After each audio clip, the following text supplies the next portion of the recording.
അതാണ് അവിടെ ആ ക്ഷേത്രത്തിൽ അമ്മാറയ്ക്ക് തറയുണ്ട്. വലത്ത് വെച്ച് വരുമ്പോൾ ഒരു കൊടയൊക്കെ ഇത് വെച്ചത് അതാണ് ആ ആത്മഹത്യ ചെയ്ത സ്ഥലമാണ് അമ്മാറയ്ക്കൽ തറ എന്നറിയപ്പെടുന്നത്. ഇതിൽ കോപാഗ്നിയായ ശിവൻ വീരഭദ്രനെ വിട്ട് യാഗശാലകളെല്ലാം അടിച്ച് കത്തിക്കുകയോ ചെയ്തു. അതിൽ ദക്ഷന്റെ തല വെട്ടി എറിഞ്ഞ് ചെയ്താണ് ഓടക്കാട്ടിൽ ചെന്ന് അങ്ങനെ അതിൻ്റെ സങ്കല്പമായിട്ടാണ് ഓടപ്പൂ ഇത് ഉണ്ടാക്കുന്നതും നമ്മൾ വീട്ടിലും ഒക്കെ വീട്ടിൽ കൊണ്ടുപോയി കെട്ടി ഇടുന്നത് ഐശ്വര്യത്തിന് വേണ്ടിയാണ്. ശങ്കരാചാര്യർ പണ്ട് ഇവിടെ വരുമ്പോൾ ഇവിടുന്ന് കാല് കുത്താൻ അദ്ദേഹത്തിന് പറ്റുന്നില്ല. കാരണം എല്ലാം ശിവലിംഗമായിട്ടാണ് തോന്നുന്നത്. അത്രയും ബൗദ്ധമായ ഒരു സ്ഥലമാണ്. അതാണ് അതിനെ അത്രയും ഇത് കാണുന്നത്. ഇവിടുന്ന് കൊണ്ടുപോകുന്ന കല്ലുകൾ, പുഴയിൽ നിന്ന് എടുക്കുന്ന കല്ലുകൾ കൂട്ടി 2 കല്ല് കൂട്ടി അരയ്ക്കുമ്പോൾ ചന്ദനം വരുന്നുണ്ട്. വേറെ എവിടെയില്ല. പക്ഷേ ആ കല്ലുകൾ നമ്മുടെ വീടുകളിലോ മറ്റും കൊണ്ടുപോകാൻ അതുപോലെ പവിത്രമായി പൂജിക്കണം, നോക്കണം. കൊണ്ടുപോകാറില്ല. പണ്ടൊക്കെ എടുക്കുമായിരുന്നു. അപ്പൊ നമ്മൾ കാണുമ്പോൾ പറയും കൊണ്ടുപോയ ആൾക്കാർ തിരിച്ചു കൊണ്ടുവന്ന് വെച്ചിട്ടുമുണ്ട്. ഇപ്പം അങ്ങനെ ആരും അത് ചെയ്യാറില്ല. ചെയ്യണം.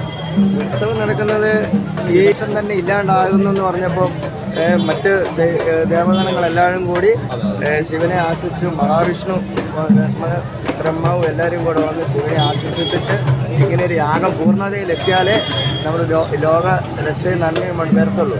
അങ്ങനെയാണ് ഇങ്ങനത്തെ ഒരു ഉത്സവമായിട്ട് കൊണ്ടാടുന്നത്. ഇവിടെ എന്ന് വെച്ചിട്ടുണ്ടെങ്കിൽ എല്ലാ ജാതിക്കാരും, അതായത് താഴെയുള്ള ആദിവാസികൾ മുതൽ വലിയ ബ്രാഹ്മണന്മാർ വരെ ഇതിൽ നിന്ന് പൂജ ചെയ്യുന്നൊരു സ്ഥലമായിരുന്നു. അവിടെ അവർക്ക് ഇന്ന സാധനം ചെയ്യണമെന്ന് ഓരോരുത്തർക്ക് ഓരോ ഉത്തരവാദിത്വമുണ്ട്. പക്ഷെ അത് അവരുടെ സമയമാകുമ്പോൾ അവർ വന്ന് ചെയ്തു പോകും. അല്ലാണ്ട് നമുക്ക് ഇന്നതൊന്നും മാറ്റി നിർത്തപ്പെടുന്നില്ല. എല്ലാവരും ഒത്തൊരുമയോട് കൂടി ചെയ്യുക. ഓരോന്ന് അവരുടെ ഇതായിട്ട് ആ സമയത്ത് അവർ വന്ന് സ്വയം അവർ ചെയ്തു പോകണം. അവർക്കറിയാതെ ഇവിടെ ഈ ക്ഷേത്രത്തില് ഇത് ശിവലിംഗം ഇത് കണ്ടുപിടിക്കുന്നതും എല്ലാം ആദിവാസികൾ തന്നെ. അപ്പൊ അവർക്ക് അതിനകത്ത് പ്രാധാന്യമുണ്ട്. അവരും അതിന്റെ പൂജയും കാര്യങ്ങളൊക്കെ ചെയ്യുന്നതാണ്. പിന്നെ ബ്രാഹ്മണന്മാരും മറ്റു ആൾക്കാരും എല്ലാം ഉണ്ട്. അവിടെ എന്ന് വെച്ചിട്ടുണ്ടെങ്കിൽ താൽക്കാലികമായി ഷെഡ് ഉണ്ടാക്കാൻ പറ്റത്തുള്ളൂ.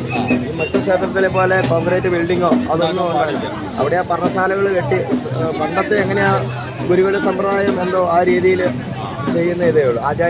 ആചാര്യന്മാരുടെ കീഴിലാണ് എല്ലാ കാര്യങ്ങളും അവിടെ നടത്തുന്നത്. അതിന് ഇവിടുത്തെ സമയത്തിനല്ല പ്രാധാന്യം, ചടങ്ങുകൾക്കാണ് പ്രാധാന്യം. നമ്മൾ മറ്റു ക്ഷേത്രത്തിലൊക്കെ ഓരോ സമയമുണ്ടല്ലോ. ഉച്ചപൂജ ഇത്ര സമയം 7 മണിക്ക് നടയെടുക്കുക അങ്ങനെ. പക്ഷെ ഇവിടെ അങ്ങനെയില്ല.